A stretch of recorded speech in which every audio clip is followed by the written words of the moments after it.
दोस्तों, स्वागत है आपका मेरे नए यूट्यूब चैनल पे जिसका नाम है सुमित की कहानियाँ। और मैं आप सबका दिल से शुक्रिया अदा करता हूँ कि आपने जितना मैंने एम किया था 70 सब्सक्राइबर्स का, आपने 72 सब्सक्राइबर्स करवा दिए हैं। तो बिना किसी देरी के अपनी स्टोरी स्टार्ट करते हैं जो आज की है अपनी। इसका नाम है द हॉन्टेड हाउस। ये पार्ट 1 है दोस्तों इसका। साहब, वो घर तो बहुत दिनों से खाली पड़ा है और उस घर में कोई भी रहना नहीं चाहता। सुना जाता है कि एक औरत ने उस घर में फांसी लगा ली थी और उस घर में उसी की आत्मा का वास है। तुम ये फिजूल की बातें करना बंद करो, आत्मा वात्मा कुछ नहीं होती है, राघव ने टैक्सी ड्राइवर को डांटते हुए कहा। राघव का पिछले हफ्ते ही माला गांव में तबादला हुआ था। पूरे हफ्ते नया घर तलाशने के बाद एक ही घर उसे मिला था जो कि बिकाऊ था, तो उसने जल्दी वह घर खरीद लिया। वह अपनी बीवी और 2 बच्चों के साथ उसी घर में शिफ्ट होने जा रहा था।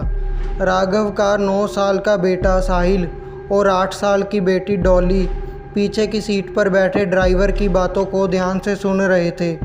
थोड़ी देर बाद डॉली ने सुनीता से पूछा, मम्मी, क्या सच में भूत होता है? राघव की बीवी सुनीता भी उन्हीं बच्चों के साथ पीछे की सीट पर बैठी थी। सुनीता ने दोनों बच्चों को समझाते हुए कहा, नहीं बच्चों, भूत बात नहीं होते हैं, अंकल तो कहानी सुना रहे थे। राघव ने एक बार फिर ड्राइवर से कहा, ये सब कहानियाँ बनाना बंद करो, बच्चे डर जाते हैं। साहब, मैंने जो बातें सुनी थी वह आपको बता दी, अब आगे आपकी मर्जी, ड्राइवर ने राघव से कहा।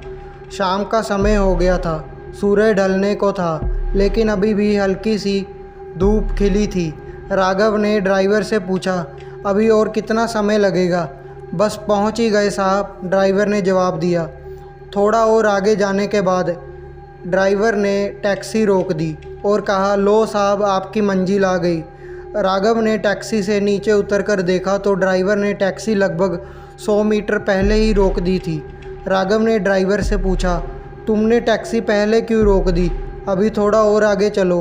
साहब, अब मैं और आगे नहीं जाऊंगा, भले ही आप मेरे पैसे काट लीजिए, शाम के समय कोई भी यहाँ नहीं आता, ड्राइवर ने राघव कहा।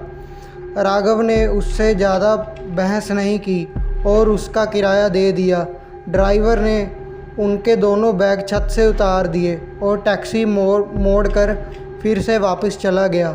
सड़क बिल्कुल सुनसान हो गई, दूर दूर तक कोई भी नज़र नहीं आ रहा था। सूरज भी डूब चुका था। राघव और सुनीता दोनों ने एक एक बैग उठा लिया, फिर दोनों अपने नए घर की ओर बढ़ने लगे। थोड़ी ही देर में मेन गेट पर पहुंच गए। गेट पर जंग खाया हुआ पुराना ताला लटक रहा था। तभी ना जाने कहां से उनके पास एक बुढ़ी औरत आ गई, हाथ में लाठी लिए थी। उसके बाल उलझे से थे, चेहरे पर काफ़ी झुर्रियाँ पड़ी थी, लगभग 90 साल की तो होगी ही। उस बुढ़ी औरत ने उनसे पूछा, तुम लोग कहाँ जा रहे हो? राघव ने उसे बताया, हम लोग तो इस घर में रहने के लिए आए हैं। उस बुढ़ी औरत ने जैसे ही यह बात सुनी वह ज़ोर ज़ोर से कहने लगी, लौट जाओ यहाँ से, लौट जाओ, वह किसी को नहीं छोड़ेगी। यहाँ जो कोई भी आता है वह जिंदा वापस लौट कर नहीं जाता। तुम सब मरोगे, लौट जाओ यहाँ से, लौट जाओ, अभी भी समय है, वापस चले जाओ।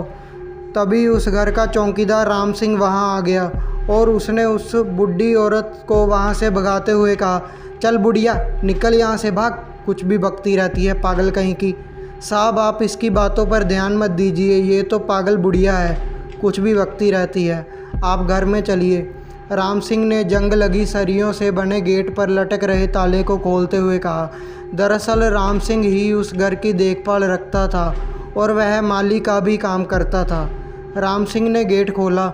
घर काफ़ी पुराना लग रहा था, धूल और पत्तों से सारा घर ढक चुका हुआ था। उस घर के आसपास कोई दूसरा घर भी नहीं था, दूर दूर तक केवल जंगल ही जंगल था। राम सिंह ने दोनों बैग अपने हाथ में उठा लिए और अंदर जाकर घर का दरवाज़ा खोल दिया। राम सिंह घर में चला गया। पीछे पीछे वह चारों लोग भी अंदर चले गए। घर के अंदर उनकी आवाज़ गूंज रही थी। सारे घर को मकड़ियों ने अपना घर बना रखा था।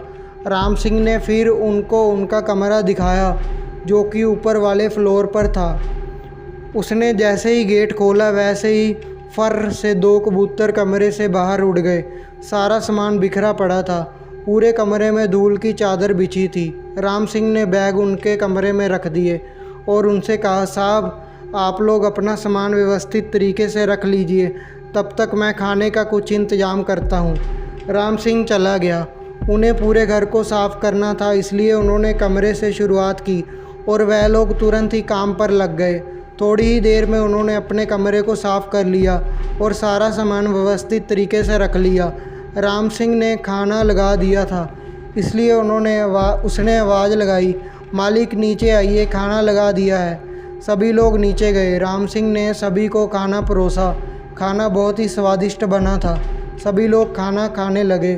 खाते खाते राघव ने राम सिंह से उन अफवाहों के बारे में पूछा, तो राम सिंह ने कहा, क्या साहब आप भी इन लोगों की बातों में आ गए। जब वह खाना खा चुके तो राम सिंह उन्हें कमरे तक छोड़ने गया।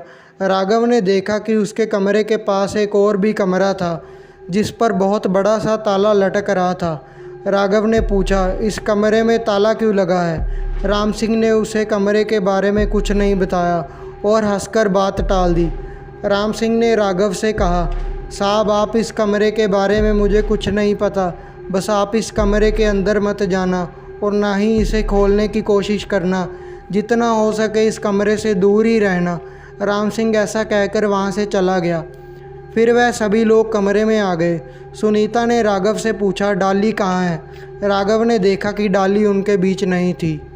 आई होप गाइज़ आपको ये स्टोरी अच्छी लगी होगी, तो आप लोग ज़्यादा से ज़्यादा प्यार दें, सपोर्ट करें, वीडियो को लाइक करें और चैनल को सब्सक्राइब करके बेल आइकन को दबा लें और कमेंट में हमें बताएं कि आपको ये स्टोरी कैसी लगी, तो हम इसका पार्ट 2 जल्दी से जल्दी लेके आएंगे। Thank you so much.